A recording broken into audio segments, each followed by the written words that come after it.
Hello, അസ്സലാമലൈക്കും. ഇന്ന് നമുക്ക് വറുത്തരച്ചൊരു മീൻകറി ഉണ്ടാക്കാം. അതിനായി ആവശ്യത്തിന് വെളിച്ചെണ്ണ ഇട്ട് നമുക്ക് തേങ്ങ ഒന്ന് വഴറ്റിയെടുക്കാം.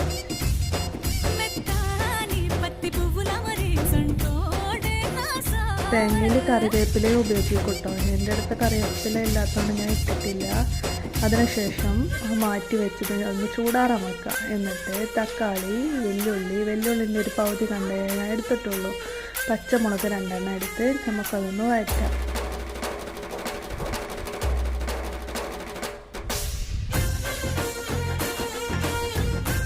ഇഞ്ചി വെളുത്തുള്ളി പൊടിച്ച് നമ്മൾ അരച്ചതാണ്.